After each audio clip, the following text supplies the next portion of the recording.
En Suisse, selon les statistiques, 2 fermes disparaissent chaque jour. Dans le canton de Vaud, où nous avons posé nos caméras, c'est un domaine agricole qui met la clé sous la porte chaque semaine.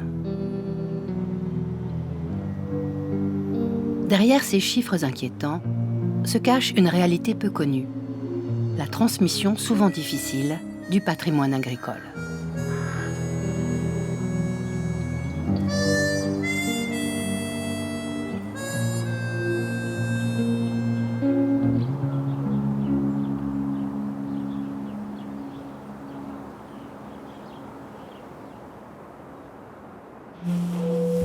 Nous sommes à Puydoux, dans la ferme d'Andreas Wüthrich. Âgé de 64 ans, cet agriculteur originaire de l'Emmental se prépare à prendre sa retraite et à transmettre son domaine. Une transmission de patrimoine qui s'avérera bien plus compliquée que prévu. On est sur la ferme, on dort sur la ferme, on mange sur la ferme, on se réveille le matin avec le souci qu'est-ce que je vais trouver en haut à l'écurie. Donc en fait, on est jour et nuit. On est 24 sur 24, et puis même 7 jours sur 7, on est avec notre outil de travail, si on veut. Voilà, tout est lié. Comme ses parents ne possédaient pas de domaine, Andreas s'est installé dans les années 90 dans le canton de Vaud pour y créer sa propre exploitation. Une ferme à laquelle sa femme et lui se sont voués corps et âme. Ça fait 35 ans qu'on est là. C'est une sorte de destin. Quand j'étais jeune, je me suis décidé pour faire l'agriculture. J'avais le grand souhait d'avoir une ferme. Et ça s'est concrétisé avec cette ferme. Ce qui m'a motivé, c'est de faire quelque chose d'utile pour la société. Ouais, toi, hein? Attends, un petit peu comme les autres. Quand vous regardez en arrière, vous êtes fier de cette ferme? J'ai une modeste fierté, je dirais. Comme un vrai Suisse. Je veux pas me vanter parce que j'ai eu beaucoup de chance pour y arriver. De la chance et aussi beaucoup de travail. Quand vient le moment pour lui de penser à la retraite et à la transmission de sa ferme, Andreas a toutes les raisons d'être optimiste. Vous avez soif? On a 3 fils. On se dit, ce serait joli si un des 3 reprend. Mais on était sur le point qu'on pensait, avec ma femme, on pensait qu'il n'y a aucun qui reprend. Et tout d'un coup, notre fils cadet a dit, bon, maintenant je veux faire agriculteur. Je veux faire quelque chose d'utile pour la société, ce qui m'a très touché, parce que j'avais raisonné de la même manière. Et je veux faire la formation et reprendre cette ferme. Pendant plusieurs années, le fils d'Andreas se prépare avec son père à devenir le nouveau chef d'exploitation. Car une fois qu'Andreas aura atteint les 65 ans, il ne pourra plus toucher les aides de l'État, comme les paiements directs, indispensables pour faire tourner l'entreprise. Pourtant, à quelques mois de passer le flambeau à son fils, les choses prennent une tournure dramatique. J'ai dit, bon, maintenant, on y va. On peut plus attendre. Et j'avais déjà observé avant qu'il se retirait souvent dans son appartement après avoir fait le boulot nécessaire. Et là, j'ai commencé à soupçonner qu'il déprimait. Et c'est finalement ça qu'il s'est révélé qu'en fait, il était malade. Si on peut dire comme ça, quoi. Il est tombé dans une grave dépression.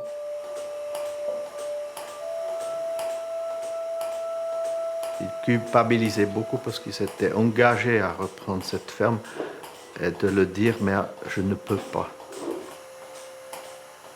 la charge était tellement lourde qu'il commençait à se rendre compte lui-même qu'il y avait quelque chose qui n'était pas bien en lui, et puis moi aussi. Avant, on n'a jamais pensé à ça. Vous avez eu peur pour votre fils? Oui. Oui, à un moment donné, je dirais encore des fois maintenant, on se dit, parce que il y a quand même un oncle à moi qui s'est suicidé à 60 ans, qui avait une ferme. Puis il y a eu, ici dans la région, il y a eu des suicides d'agriculteurs. Donc voilà, c'était assez proche quoi, de penser à ça.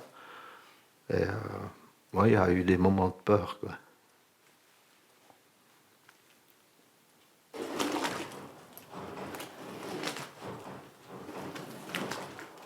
J'ai dû reprendre les rênes en main, et puis en plus, il me manquait la force de travail de mon fils pour la ferme. Et c'était une des années des plus dures de ma vie. C'était peut-être le prix à payer pour le garder vivant, de le lâcher, de ne pas vouloir le retenir sur cette ferme.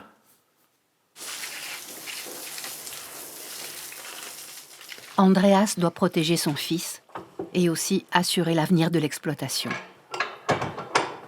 À quelques mois de prendre sa retraite, il lui faut trouver un repreneur hors du cercle familial. Une chose longtemps presque impensable dans le milieu agricole. Monsieur Henri Méron, quand avez-vous décidé de passer la main, comme on dit? En 59. Après une longue réflexion? Non.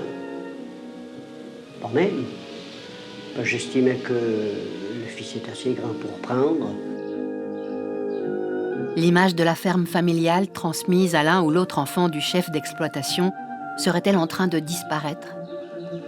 Aucune statistique ne peut le confirmer. En revanche, il est certain que la transmission à un enfant reste fortement ancrée dans les mentalités et que celui ou celle qui déroge à la règle subit encore souvent une certaine pression familiale.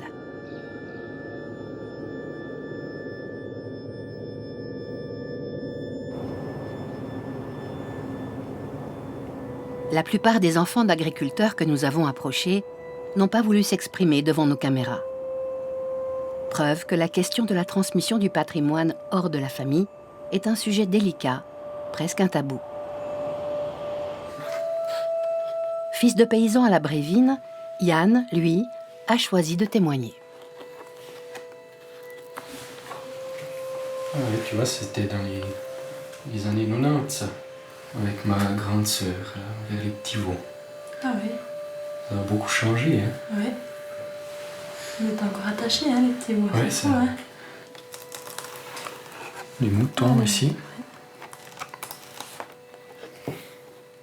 C'est une enfance où on est privilégié. On grandit avec les animaux, dehors, un territoire pour s'amuser qui est presque infini. Je suis né là, j'ai grandi là. J'y ai travaillé quand même pendant presque 15 ans. Je suis le seul fils, j'ai deux sœurs. Les sœurs ne sont pas du tout dans le milieu. Donc pour beaucoup de monde, c'était une évidence que c'était moi qui devais reprendre l'exploitation familiale. Et puis je pense que ouais, indirectement, les gens mettent une pression, quoi. En tout cas, moi, je l'ai beaucoup ressenti, cette pression. De la famille déjà, et puis même des amis, du monde externe, quoi.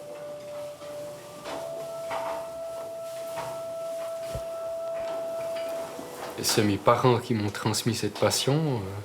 Je suis content de me lever tous les matins pour pouvoir exercer ce métier. Puis j'aimerais pouvoir perdurer ça, quoi. Mais seulement, j'ai dû un petit peu adapter mon environnement par rapport aussi à mes soucis de santé.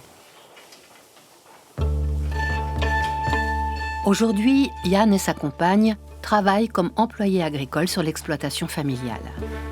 Plus pour longtemps.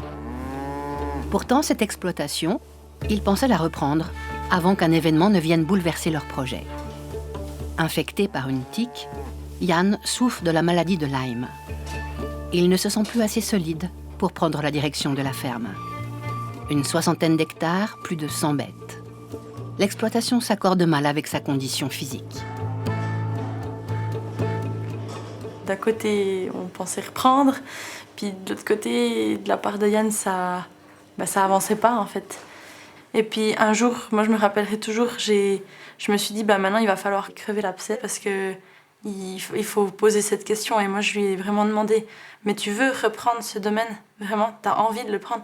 Et là, moi il a dit non. Et j'ai senti faire... je pense que j'étais la première à qui vraiment il a dit ça et il a osé le dire, quoi. Non, je veux pas. Malgré la maladie, le choix de Jan reste difficile à entendre pour ses parents.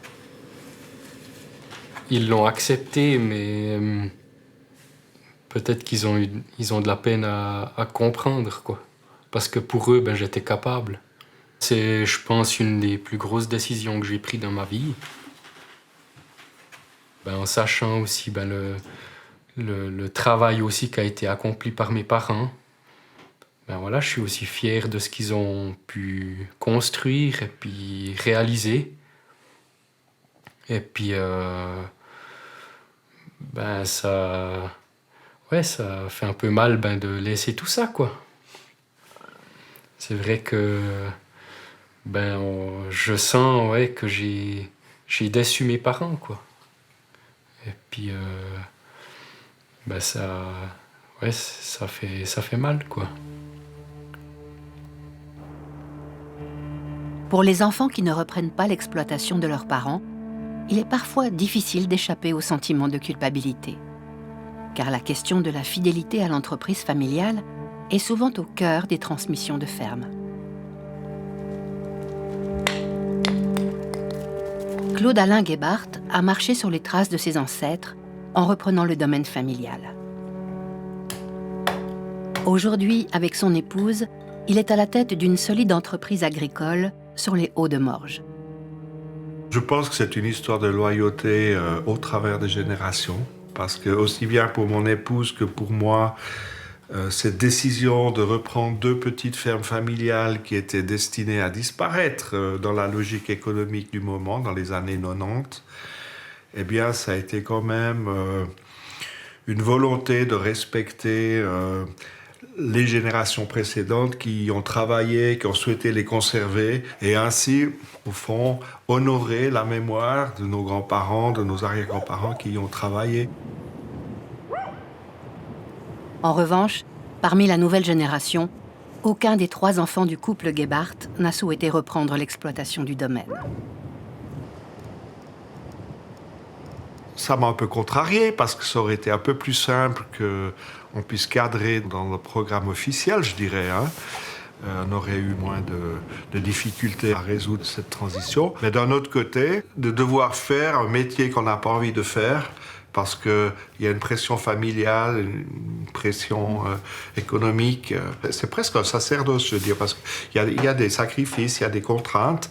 Et si on veut réussir et le faire bien, il faut avoir le feu sacré. Et si on nous force à le faire, ça va pas marcher. Je connais des cas où des fils ou filles d'agriculteurs ont repris des fermes de manière un peu forcée et ça donne des mauvais résultats. Ça peut aller même jusqu'à des burn-out ou des suicides. Et donc, c'est pas du tout ce qu'on souhaite, ni pour la famille, ni pour l'entreprise d'ailleurs.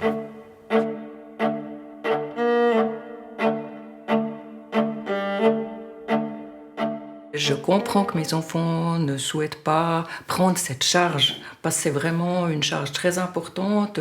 On n'a peut-être pas accompagné nos enfants comme on aurait voulu le faire, dans tous ces passages d'enfance et d'adolescence. Et je comprends qu'ils ne veulent pas aussi reproduire la même chose pour leurs enfants. On a changé de rythme de vie. On aime plus avoir de liberté, avoir du temps pour soi. Alors que nous, on a plutôt donné à l'entreprise. Et aussi, ils ont d'autres compétences que nous et d'autres qualités. Et les laisser faire comme ils le veulent. Les Gebhardt respectent le choix de leurs enfants. Mais ils sont aussi inquiets pour l'avenir de leur ferme. À l'approche de la retraite, sans repreneur, c'est le spectre du démantèlement qui préoccupe de nombreux chefs d'exploitation. Parce qu'une ferme, c'est aussi l'œuvre d'une vie. Beaucoup de familles sont confrontées à cette situation où il n'y a pas de repreneur parmi les enfants directs et donc ils sont condamnés à disloquer l'entreprise, à devoir la louer aux voisins. C'est toujours un deuil de faire ça. C'est une perte d'entité, c'est une perte de place de travail, c'est une perte de savoir-faire, c'est une perte de marché, c'est une perte de potentiel aussi parce que le voisin, il va simplement augmenter un petit peu sa stabilité en augmentant sa surface, mais il ne va pas engager quelqu'un pour le faire.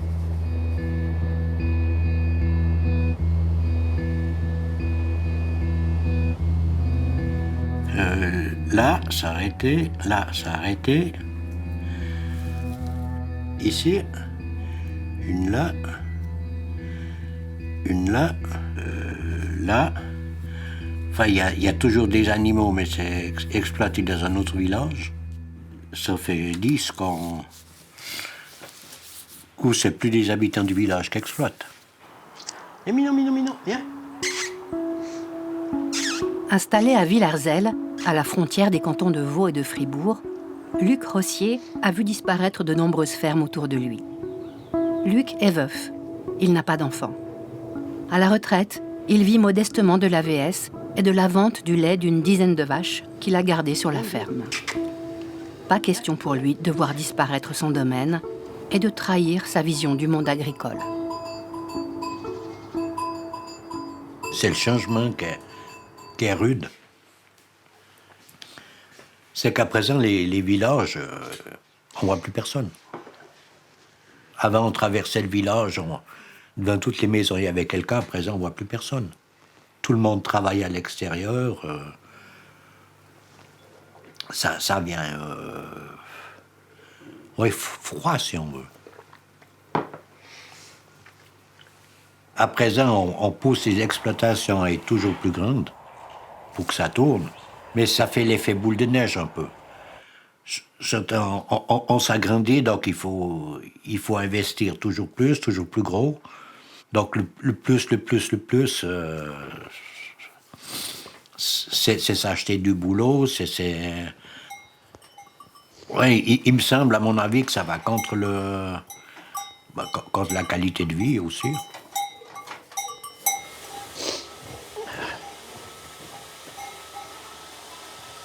Sa petite exploitation de vaches laitières, Luc y tient comme à la prunelle de ses yeux. Hop, hop. Je ne me serais pas vu sans bétail. Déjà, c'est vivant. Il y a un contact qu'il n'y a pas avec une machine, bien comme ça. Ça réagit. Pas forcément toujours bien, mais il y a des fois où on s'énerve aussi. Mais c'est... Un animal, c'est chaleureux, ça dégage une force, de la force, de la douceur. Pour moi, c'est plaisant d'être avec les animaux. Je suis avec mes vaches, tout va à peu près bien. Mais disons que c'est le moment de changer d'orientation, quoi. Ça vient pesant et puis ça veut profiter un peu de la vie. Ça avait gentiment le moment. Aujourd'hui, c'est surtout le moment pour Luc de transmettre son domaine. Mais pas à n'importe qui. Idéalement, il souhaite remettre sa ferme à un paysan attaché comme lui à la production laitière. La ferme date de 1798. J'ai mon grand-père qui était là. Après, il y a eu mon père. Quand il a arrêté, j'ai repris. Et puis après ça, c'est moi qui arrête, quoi. Puis il n'y a plus personne, donc... J'espère, enfin, je suis sur la bonne voie de trouver un repreneur. Il semble qu'il y en a un jeune qui veut traire et puis qui a une famille. Ça me plairait assez qu'il puisse prendre les rênes pour que l'exploitation continue dans le même sens. L'argent n'est pas la seule priorité de Luc. Reste que pour beaucoup de paysans, la remise d'exploitation correspond souvent à leur deuxième pilier. C'est vrai que je ferais plus d'argent en vendant, disons, différemment, que ce soit en partie pour l'immobilier ou bien vendre parcelle par parcelle. Financièrement, je ferais plus d'argent, ça c'est sûr. Mais quelque part, en faisant le calcul, le temps qui reste, il y a quand même plus derrière que devant. Si ça peut profiter à quelqu'un d'autre. Puis, j'aimerais bien que qu'il reste quelque chose, qu'il y ait une trace, quoi. Qu'on n'ait pas... quelque part, c'est difficile, mais pas travailler une vie dans le vide. Comme beaucoup d'autres paysans dans sa situation, Luc veut trouver hors de son cercle familial un repreneur qui partagera ses valeurs et évitera le démantèlement de sa ferme. Ce n'est pas simple. En effet, le droit foncier rural, qui encadre la vente ou la location de domaines agricoles, impose un prix plus élevé aux repreneurs hors du cercle familial. À l'intérieur de la famille, les exploitations sont vendues à la valeur de rendement. Hors de la famille, c'est la valeur licite qui s'applique, qui est de 2 à 5 fois plus élevée que la valeur de rendement. Pour reprendre un domaine en extra-familial, il vaut mieux être solide. Comme Gilles Perrin, un fonceur patenté, un vrai taureau. On se tourne, voilà. Allez, on descend, voilà. On y va les gars, voilà. Viens, doucement, doucement, doucement. Les animaux, ils ne vont pas nous faire de cadeaux, donc si on n'arrive pas à s'imposer dans un box de taureaux où il y a 10, 12 taureaux, c'est compliqué. Malheureusement, voilà, c'est dangereux, c'est des animaux, c'est du vivant. Ils ne réagissent pas comme déjà les humains, c'est déjà compliqué. Alors imaginez-vous des animaux qui pèsent 500 kilos, c'est compliqué, oui. Voilà. J'ai toujours été petit baigné dans l'agriculture, j'ai toujours été chez les paysans village, j'allais chez mon voisin, j'allais traire chez mon voisin, parce que j'étais enragé d'agriculture, je vivais, je voulais faire paysan. Et un jour, on arrive à 16 ans et puis vos parents vous disent non, pas paysan, toi. Pourquoi? On n'a pas de domaine, donc quel domaine veux-tu reprendre? On n'a pas de domaine, on n'avait pas d'argent, ils n'ont pas dit voilà Gilles, tu veux faire paysan, on va t'acheter un domaine. Non, ça ne se passe pas comme ça. Après un parcours professionnel très diversifié, Gilles a créé son propre domaine sur le tard à 31 ans. Il a fallu partir de zéro. Donc tout de suite, la barre, elle est très haute, donc il faut aller très vite à de l'efficience et puis à du rendement, parce qu'on prête l'argent qu'aux riches, donc malheureusement, il faut aller à de l'efficience et du rendement très vite. Aujourd'hui, Gilles règne sur une grande exploitation.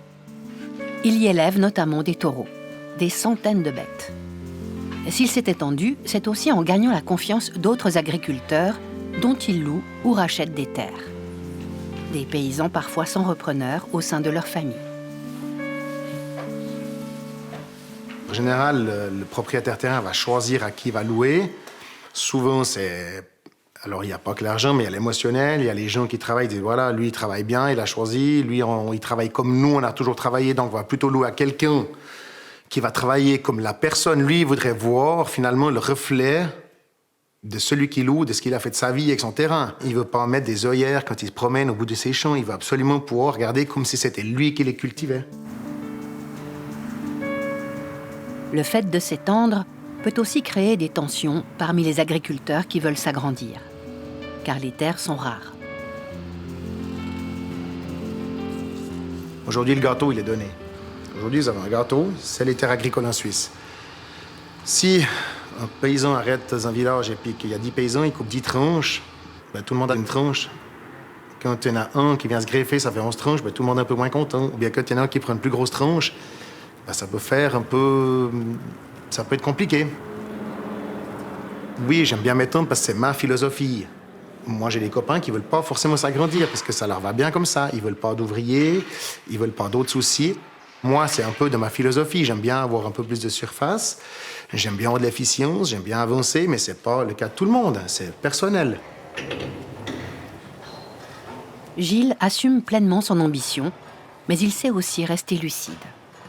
Moi, je dirais de mon cas, je suis heureux de ce métier-là parce que je l'ai choisi, on m'a pas imposé, j'ai pu faire comme je voulais. Mais la pression, elle vient quand même de tous les côtés parce que la pression, elle vient souvent, ben, pas de mon cas, mais la pression vient souvent de la génération d'avant, des ancêtres, de ce qu'ils ont fait. Pression après pression financière, parce que la pression financière est toujours là. On fait des investissements, on essaie de se mettre au goût du jour, on fait des améliorations pour le bétail, on fait pour l'amélioration de la détention des animaux. Il faut pouvoir vivre avec des dettes. J'ai la chance d'avoir des personnes qui sont de mon entourage, que ce soit ma femme, que ce soit mes parents qui sont là. Puis après, c'est un équilibre qu'il faut trouver. C'est-à-dire qu'on vend, on encaisse, on rembourse. C'est une machine qui fonctionne, qui tourne, mais il ne faut pas qu'il y ait de couac. Il faut avoir les épaules larges. Il faut vraiment avoir envie de se faire chier, quoi. Il faut vraiment avoir envie, tous les jours, de se combattre. Là, il faut s'en combattre tous les jours, quoi. C'est en combattre tous les jours. Et c'est tous les jours autre chose. C'est tous les jours autre chose. Donc, s'il n'y a pas de passion, ça ne sert à rien. Retour à Puydoux, sur le domaine d'Andreas Wüthrich. Forcé de remettre son exploitation hors du cercle familial, Andreas ne veut pas, lui non plus, transmettre sa ferme au premier venu.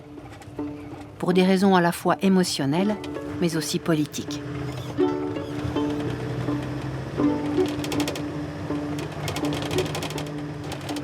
J'ai dit, je vais tout faire ce que je peux pour que cette ferme ne soit pas intégrée dans une autre ferme. Parce que l'évolution est inquiétante en Suisse. On perd 600 à 1000 fermes par année depuis des décennies. Ça va finir où? Je suis député au Grand Conseil et mon vœu, c'est toujours encore d'agir. Le mieux, ce serait même à Berne qu'on puisse stopper cette hémorragie. On ne veut pas devenir les États-Unis avec notre structure agricole. Il est vrai que la politique agricole a tendance à encourager l'agrandissement des exploitations.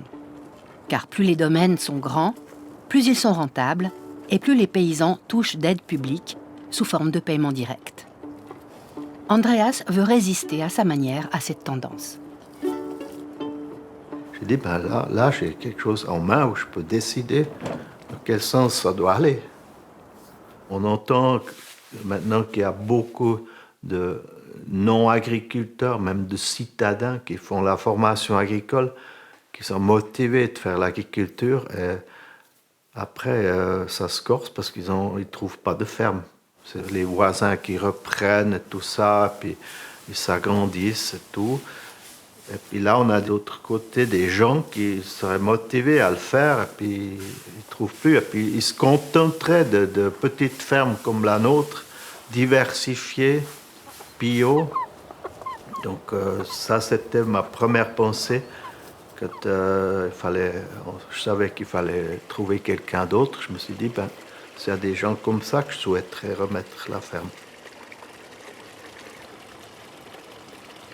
Après des mois d'incertitude, Andreas va finalement transmettre sa ferme à Samuel et Kaya, un couple de jeunes néo-ruraux. 4x4, si tu n'as pas des bons pneus, elle est encore moins bonne que maintenant. La Land Rover, elle est au bout. Ce matin, j'étais au garage. On peut encore la servir pour aller amener le lait, mais... Ouais. On a commencé à regarder déjà pour des véhicules. Ouais. Mais c'est vrai que c'est plus logique que ce soit nous qui achetons un nouveau véhicule. Oui. Hey. Ouais, ça, les nôtres, ils faisaient ça aussi. Ah ouais? La reprise s'est faite rapidement. Une surprise pour les repreneurs, car c'est plutôt rare. Le jour où on s'est dit, bon, on commence maintenant un petit peu à chercher, à répandre aussi un peu le mot. Ouais, on s'était dit, bon, pas avant 3, 4, 5 ans, en étant réaliste, quoi. Et puis finalement, après 2 mois, on rencontrait Andreas et Ulrike. Et après 4 mois, on signait un contrat de location pour l'instant, mais voilà, je pense que c'est un peu l'exception. On doit être un peu une exception parce que, de manière générale, c'est extrêmement compliqué de reprendre un domaine en Suisse. On réalise aussi la chance qu'on a et on aimerait un peu honorer, je pense, ce qui a été fait ici. Alors voilà, on n'est pas de la famille d'Andreas et Ulrike, mais on va essayer de faire les choses comme ils l'ont fait jusqu'à maintenant, quoi. Dans le même esprit, on va dire. Détenteur d'un CFC d'agriculteur, Samuel sera donc bientôt le nouveau chef d'exploitation. Histoire de rester actif et d'accompagner la transition, Andreas travaillera pour lui à 60%. Une reprise in extremis, avant le coup près de la retraite d'Andreas, qui aurait signé l'arrêt des aides publiques. Pas bon.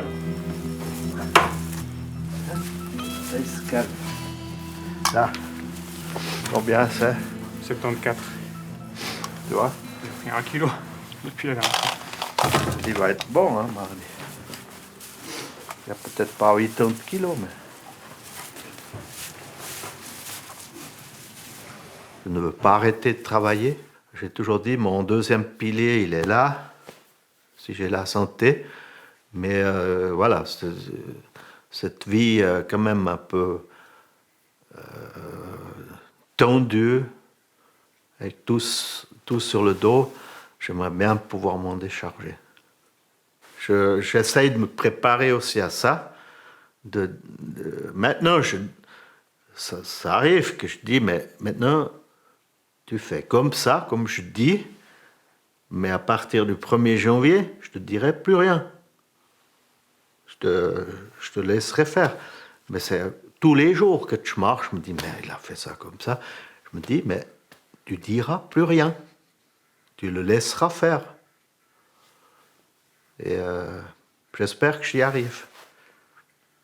J'ai plus la responsabilité, comment c'est.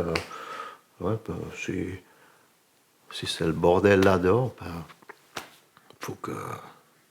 C'est plus moi, quoi. Déjà, il faut que je range le mien, mon bordel.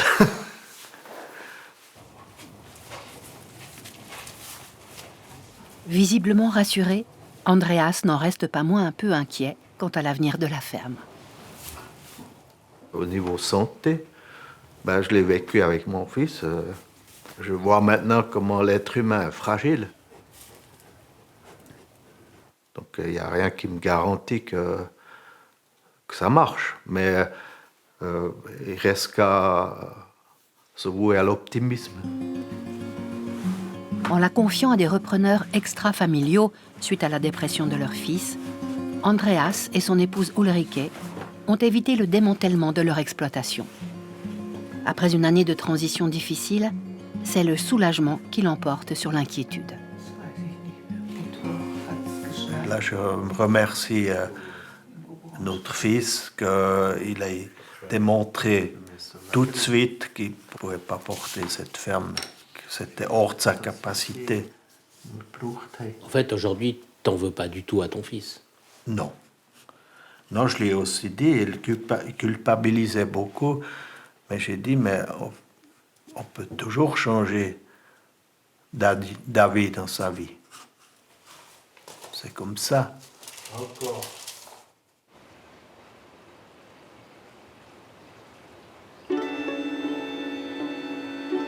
Retour à Vaux-sur-Morge.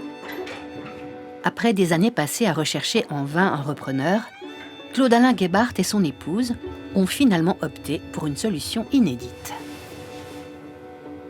Ça fait une bonne dizaine d'années que mon épouse et moi, on réfléchit à l'avenir de l'entreprise. J'ai essayé de former des jeunes en leur suggérant peut-être de penser à reprendre l'entreprise agricole, mais ça n'a pas fonctionné. Et de fil en aiguille, on en est arrivé à cette solution en En discutant avec nos enfants, disons, de penser à créer une société anonyme, ce qui permet à des jeunes agriculteurs sans patrimoine, des néo-ruraux, on peut les appeler, d'avoir accès à une entreprise agricole avec une mise de fonds de l'ordre de 100 à 150 000 francs. Et ça, c'est plus accessible pour eux. Alors que s'ils devaient acheter à la valeur licite, ça reviendrait... À la valeur licite, c'est plusieurs millions. Et à la valeur de rendement, qui normalement s'applique à l'intérieur de la famille, c'est quand même aussi proche du million dans notre cas.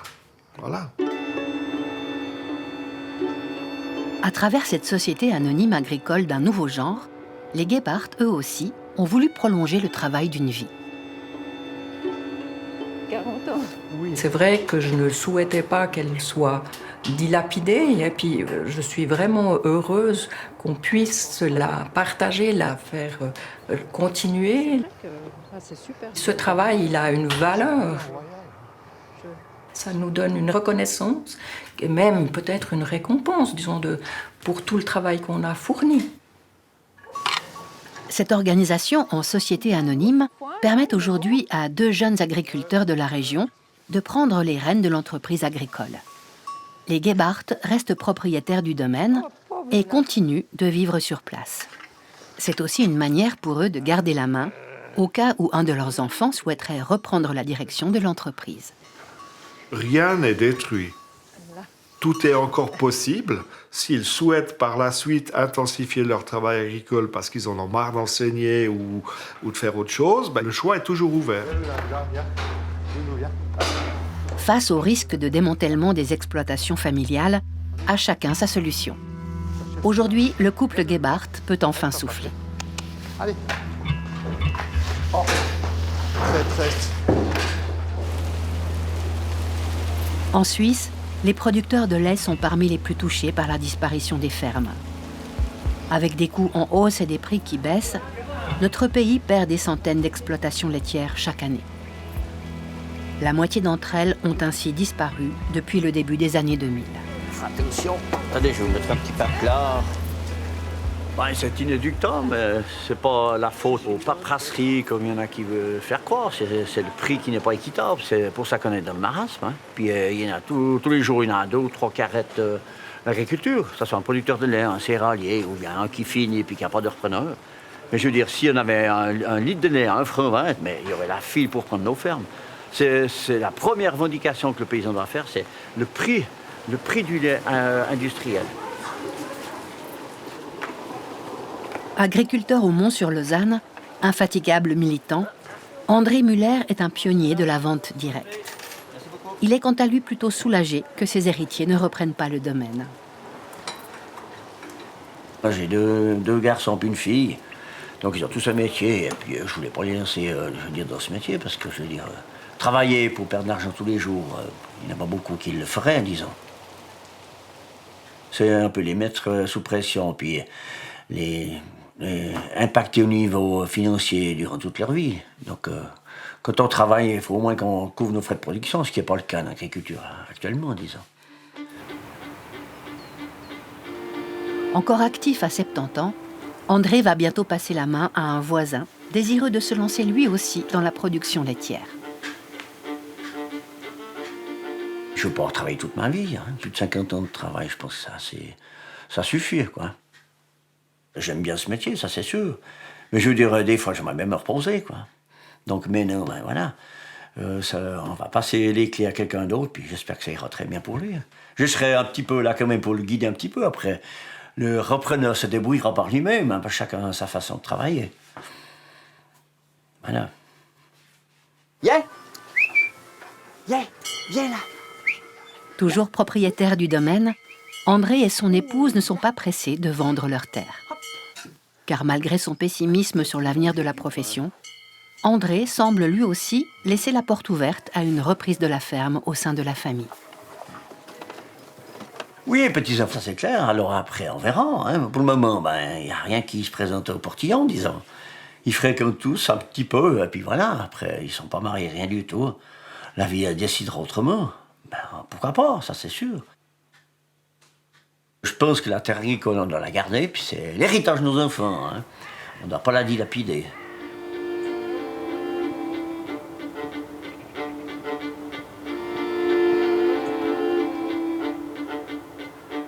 Avec Héloïse, sa compagne, Yann vit ses dernières heures sur la ferme familiale de la Brévine, avant qu'elle ne soit transmise à une nouvelle famille.